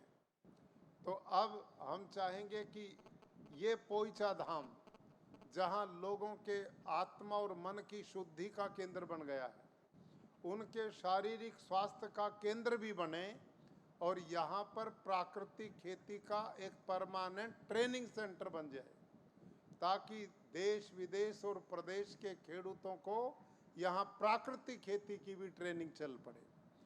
प्राकृतिक खेती करने से भाइयों धरती माँ बचती है, गौ माता भी बचती है, क्योंकि ये खेती देसी गाय के बिना हो ही नहीं सकती। इसमें साहिवाल, थारपारकर, कांकरेज, गिर, राठी, अंगोल जो भारतीय ब्रीड की गाय हैं, केवल उन्हीं के गोबर गोमूत्र में वो गुणवत्ता है जो प्राकृतिक खेती के सूक्ष्म जीवाणुओं को बढ़ाती है, हलसिया को बढ़ाती है और उससे धरती का ऑर्गेनिक कार्बन बन करके उसकी उत्पादन क्षमता बढ़ती है। तो प्राकृतिक खेती हम करेंगे तो गाय को पालना ही पड़ेगा, तो धरती माँ भी बच गई, गौ माता भी बच गई। प्राकृतिक खेती करेंगे तो जल जो प्रदूषित भी हो गया और जिसका अभाव भी हो गया, दोनों समस्याओं से निजात मिलेगी, जल भी इससे बचेगा। वायु प्रदूषण, जब जहर नहीं डालेंगे खेतों में, 24% ग्लोबल वार्मिंग के लिए रासायनिक खेती जिम्मेदार है, ऐसी नीति आयोग की रिपोर्ट है। तो जब हम प्राकृतिक खेती करेंगे, हवा भी शुद्ध रहेगी, पानी भी पीने लायक बचेगा, धरती माँ भी पवित्र हो जाएगी, गौ माँ का भी पालन होगा और इसके साथ जो खेडूत इसे करेगा, अब रासायनिक करके वो पाप कमाता है, जीव जंतुओं को मारता है, लोगों को कैंसर देता है, तो ये पाप उसका बढ़ता है। तो इन सब चीज़ों को ध्यान में रखते हुए किसान की आय भी बढ़ेगी, ये धारणा कि इससे उत्पादन कम होगा। प्राकृतिक खेती में उत्पादन ज़्यादा होता, कम नहीं होता। मेरे अपने खेतों में 8 साल से मैं 200 एकड़ में कुरुक्षेत्र के गुरुकुल में यही प्राकृतिक खेती करता हूँ। मेरा उत्पादन रासायनिक खेती वालों से ज़्यादा हो गया। तो पूज्य स्वामी जी महाराज का आदेश, आप आशीर्वाद हम सबको मिला है कि इस प्राकृतिक खेती के मिशन को पूरे देश में, पूरे प्रांत में, राष्ट्रव्यापी हमने इसको बनाना है। और इसकी पहल भी इस पवित्र पोइचा धाम से होगी तो लोगों के लिए और बड़ी प्रेरणा का केंद्र बनेगा। आज मेरे को एडीसी साहब का आदेश मिल गया। मैं रहना तो चाहता था पूरे दिन आपके बीच में, अब यहाँ सारा मज़ा तो आप ले जाएंगे और मुझे ये अभी भगा के ले जाएंगे, तो मेरा मन जाने को बिल्कुल नहीं करता। लेकिन क्या करें, कार्यक्रम इतने होते हैं। एक कार्यक्रम सवेरे प्रातः काल हमारा अभी करके आया हूँ, एक आपके बीच में अब जाके, और झारखंड प्रदेश का स्थापना दिवस राजभवन में अब होगा। अब मैंने उसमें सम्मिलित होना है और लेट हो जाऊंगा तो हेलीकॉप्टर फिर रात को उड़ता नहीं। तो मैं आपसे विदा चाहूँगा। मैं इन संतों के प्रति नमन करता हूँ। इनका प्यार, इनका स्नेह, इनका आशीर्वाद इतना भरपूर मिलता है कि मुझे अपना काम करने में और प्रेरणा यहाँ से मिलती है। और पोइचा धाम ये हम सब की प्रेरणा का केंद्र बहुत तेजी से आने वाली पीढ़ियों के लिए एक वरदान के रूप में बन रहा है। आज मुझे एक और प्रसन्नता है, राकेश भाई दुधात जो हमारी गुरुकुल परंपरा के विद्यार्थी, राजकोट के विद्यार्थी, धीरज भाई कोटड़िया जैसे लोग इसी गुरुकुल की देन है और उनके उस संस्कारों का परिणाम है कि वो इस परंपरा को जिंदा करने में पूरा संतों के साथ मिलकर सहयोग करते हैं। और आज मुझे बड़ी खुशी हुई, उनका इकलौता बेटा धर्मराज अभी 12वीं क्लास में पढ़ता है, धोती कुर्ते में पूरा महात्मा जच रहा है और मुझे बहुत खुशी, आज उसका जन्मदिन भी है।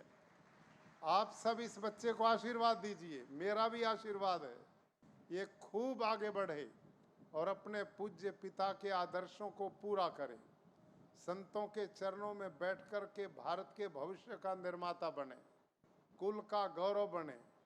ये सब संस्कारों का ही परिणाम है। आप संतों, आप जितने भी महानुभाव हैं, सब सौभाग्यशाली हैं कि जिनको ऐसे तपस्वी, ऐसे निर्लोभी, ऐसे त्यागी विद्वान संतों का आशीर्वाद और गुरु के रूप में मिल जाएं तो उनका कल्याण निश्चित है। मातृमान, पितृमान, आचार्यवान पुरुषो वेद। धन्य है वो लोग जिनको धर्मात्मा माता मिलती है, धर्मात्मा जितेंद्रिय पिता मिलते हैं, परोपकारी गुरु मिलते हैं। उनका तो जीवन एकदम आनंदमय बन जाता है। तो लंबी बात न करते हुए, पूज्य संतों ने आज भव्य द्वार बनाए, इतना सुंदर। वैसे तो नीलकंठ धाम का एक एक चीज अनुपम बनी हुई है। और अब नर्मदा के किनारे घाट का भी खात मुहूर्त, और उसमें मुझे सम्मिलित करके जो पुण्य आपने दिया है, मैं उसके लिए महाराज जी आपका आभारी रहूंगा। आपने जो इस पवित्र मिशन में जोड़ करके मेरे ऊपर उपकार किया, इसके लिए मैं सब संतों का बहुत बहुत धन्यवाद। आपके प्रति भी बहुत शुभकामना। अब नया वर्ष प्रारंभ हुआ है, दीपावली का पवित्र हमने मनाया है। आप सब के लिए मैं भगवान से कामना करता हूँ, आपके घर में सुख हो, शांति हो, आनंद हो, आरोग्य हो, फलें फूलें, आगे बढ़ें, कुल को भी बढ़ाएं, राष्ट्र को भी बढ़ाएं, मानवता का भी कल्याण करें। धन्यवाद, नमस्ते। आपका बहुत बहुत धन्यवाद। आप इतने आपके व्यस्त शेड्यूल के बावजूद भी आप पधारे, इसके लिए हम आपके बहुत बहुत कृतज्ञ हैं। मुझे ज्ञात है सर कि लास्ट ईयर प्रधानमंत्री जी ने अपने एग्रीकल्चर कॉन्क्लेव में बोला था कि मैं आपको विद्यार्थी की भांति सुनता था। आप यहाँ पे पधारे इतने व्यस्त शेड्यूल में, उसके लिए आपका बहुत बहुत धन्यवाद। આપણે સૌ પોતાના સ્થાને ઊભા થઈ એમને વિદાય આપીશું. એકવાર પુનઃ જોરદાર તાળીઓના નાદથી નીલકંઠ ધામ ખાતે પધારેલા ગુજરાત રાજ્યના રાજ્યપાલ શ્રી આચાર્ય દેવવ્રતજીને આપણે ભાવભરી વિદાય આપીશું.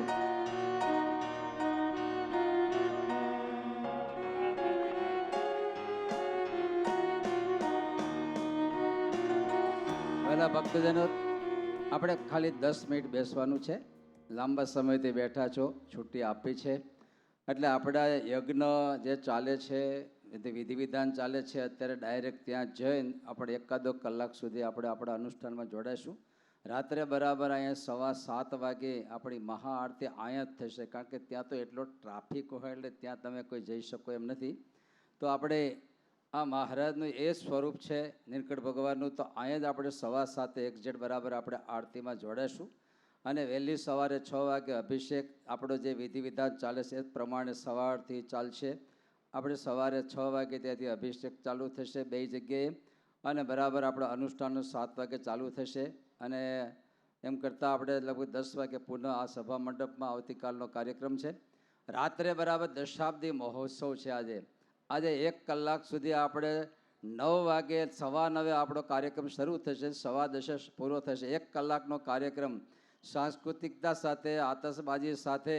આ 10 વર્ષ સુધીમાં કીધું ને, આ મહારાજની કેટલી મોટી સેવા થઈ, કેટલા કરોડ લોકો આવ્યા. તો આ સ્થાનની ગરિમા પ્રમાણે થોડુંક આપણે એનું સ્વાગત કરવું જોઈએ.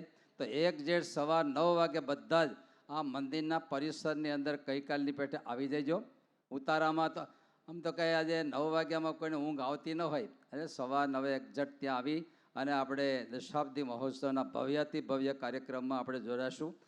એટલે ગરિમા સાથેનો સાંસ્કૃતિક કાર્યક્રમ છે. આતશબાજીઓ છે, એટલા સંતોની વચ્ચે દીપમાળાઓ પુરાઈ છે.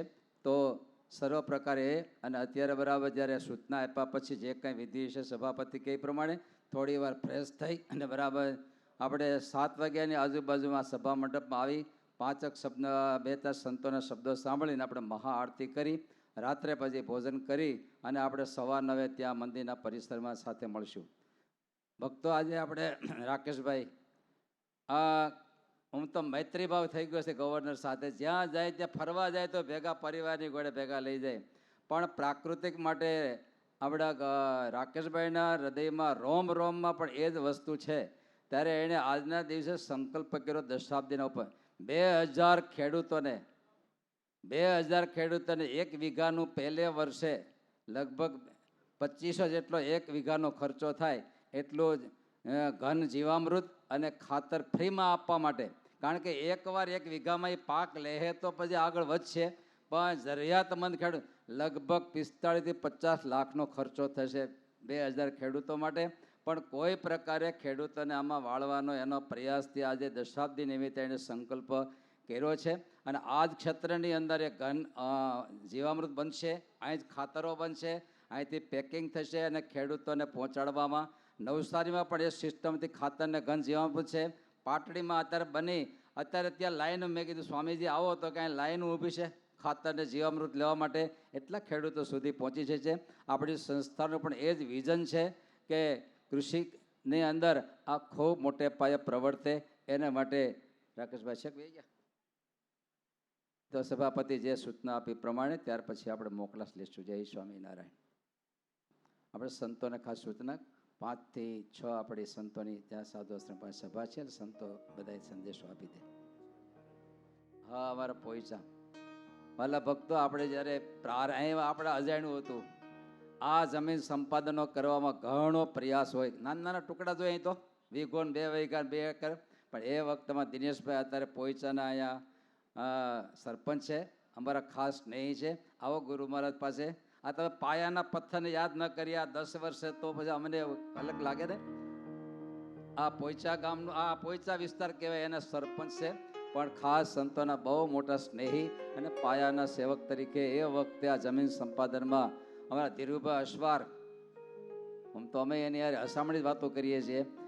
ધીરુભાઈએ એટલી પ્રયાસ કર્યો એ જમીનના ટુકડા સંપાદન કરવામાં. વારંવાર યાદ કરું છું, ધીરુભાઈ તમારે એક આવવું તો પડશે એકવાર. હવે શાસ્ત્રી મહારાજના કૃપાપદ મને કે માણેજા કથા વખતે એ પોલીસના વડા હતા અને એ વખતે નર્મદા કિનારે જે લાવેલા સ્વામીનું સ્વાગત કરેલું અસ્મિતા હજી યાદ આવે. આવો ધીરુભાઈ. આપણા ગુરુકુલના અને એકાંતિક ભક્ત જોગી સ્વામીના 2 હાથ નહીં પણ 4 હાથ કહીએ તો ચાલે, એટલા બધા કૃપાપાત્ર અને ભજનિક પુરુષ છે. ભગવાને ખૂબ મોટું વ્યક્તિત્વ આપ્યું છે. સૌ કોઈ ગુરુકુળ પરિવાર એને ઓળખે છે. આવો આજે પાયામાં એને 2-4 વર્ષ સુધી એટલો પ્રયાસ કર્યો ત્યારે આ જમીન સંપાદન 80 એકરની જમીન સંપાદન થઈ છે. આપણે આ 1 કિલોમીટર કિનારો નર્મદાનો, આ નીલકંઠ ધામના આશરે 1 કિલોમીટર કિનારો આપણી પાસે છે. અને એ આ મોટો ઘાટ બનાવવાનો, કારણ કે પાણી તો સામે રહે છે, અહીં નાહી શકાતું નથી, પણ એવો ઘાટ કરી અને લગભગ 200 બાય 100નો આખો કુંડ કરીને લોકો નાહી ખાતમુહૂર્ત કર્યું છે. જય સ્વામિનારાયણ.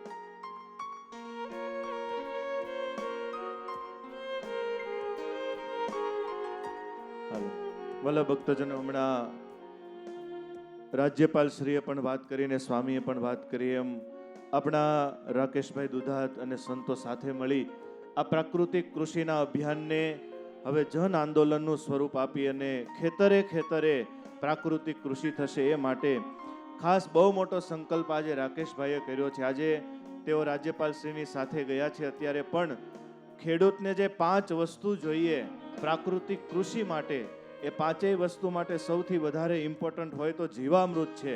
એ જીવામૃત આમ તો મેળવણ જેવું કામ કરે.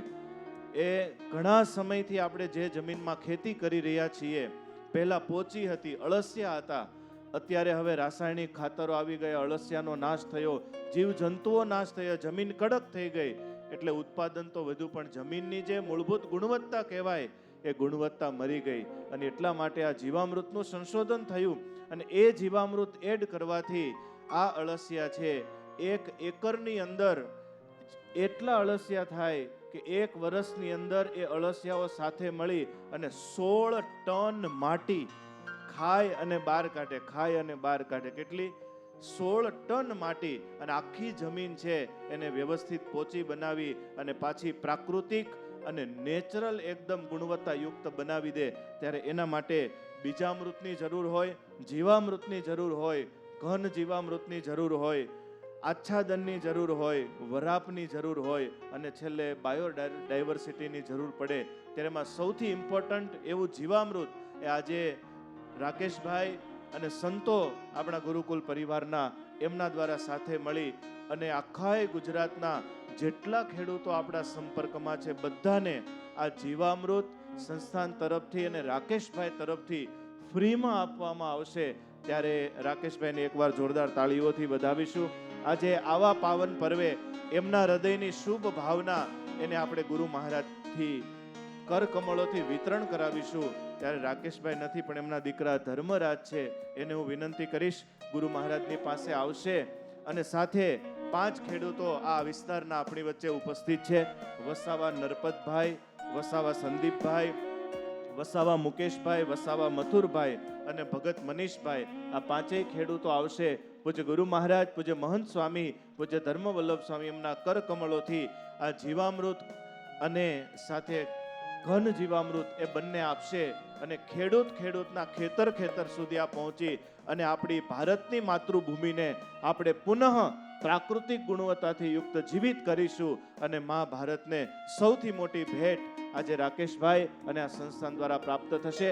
એકવાર જોરદાર તાળીઓથી આ જીવામૃતના વિતરણ વિમોચનને આપણે વધાવીશું. ભગવાનના ચરણોમાં આપ બધા ભક્તો પણ પ્રાર્થના કરજો ઠાકોરજીની રાષ્ટ્રીય અને ખેડૂત ક્ષેત્રે આટલી મોટી સેવા સંસ્થા દ્વારા થઈ શકે. બાલ ભક્તજનો, અત્યારે બરાબર 4:45નો સમય થયો છે. થોડી જ વારમાં જયનાથ થશે, સભા આપણી અહીં પૂર્ણ થશે. પણ બરાબર ફ્રેશ થઈ અને 5 થી 5:15ની વચ્ચે આપણા જેટલા આયોજનો ચાલે છે એ તમામ આયોજનો આપણે શરૂ કરવાના છે. એ આયોજનોમાં જઈએ પહેલા આજે આપણી વચ્ચે રાજ્યપાલ શ્રી પધાર્યા. આપ જોઈ રહ્યા હતા કેટલો મોટો પોલીસ બંદોબસ્ત અને એ બધાની વ્યવસ્થા કરવી આપણા સહકાર સાથે એ ખૂબ મોટું કપરું કામ હોય છે. ત્યારે અહીં રાજપીપળાની અંદર ડીવાયએસપી સાહેબ વગેરે સંસ્થાના ખૂબ સહયોગી છે. ત્યારે આજે બધા સ્ટાફ આખાએ પોલીસ પ્રશાસન વતી વિનંતી કરીશ, રાજપીપળાના ડીવાયએસપી સાહેબ ઘનશ્યામભાઈ સરવૈયા સાહેબ ઉપસ્થિત છે. પૂજ્ય ગુરુ મહારાજ પાસે પધારશે, સ્વામી હાર પહેરાવી એમને રૂડા આશીર્વાદ આપશે કાયમ પોલીસ પ્રશાસનનો સહયોગ મળતો રહે અને એમના જીવનની અંદર પણ ભગવાન ભારત માતૃભૂમિની સેવા કરવાની ખૂબ તક આપતા રહે એવી ભગવાનના ચરણોમાં પ્રાર્થના કરીએ. એકવાર જોરદાર તાળીઓથી એમને આપણે વધાવીશું. સાથે વાલા ભક્તજનો 5:15 બધા જ આયોજનો યજ્ઞ સહિત આપણે શરૂ કરવાના છે. 7:15 વાગ્યે બધા જ આયોજનોને વિરામ આપી અને ફરીથી આ જ સભા મંડપની અંદર આપણે સાંજની આરતી માટે આવવાનું છે અને સાંજે 9:30 પછી આપણે નીલકંઠ ધામ મંદિરના ચોગાનમાં દશાબ્દી મહોત્સવની ધામધૂમથી ઉજવણી માટે પધારવાનું છે. અત્યારે પૂજ્ય ગુરુ મહારાજ આપણી વચ્ચેથી પધારી રહ્યા છે. પૂજ્ય મહંત સ્વામી વગેરે આપણે બધા જ પોતા એકવાર સ્થાનેથી ઊભા થઈ પૂજ્ય ગુરુ મહારાજને અત્રે ભાવભરી વિદાય અર્પણ કરીશું. બોલો સ્વામિનારાયણ ભગવાન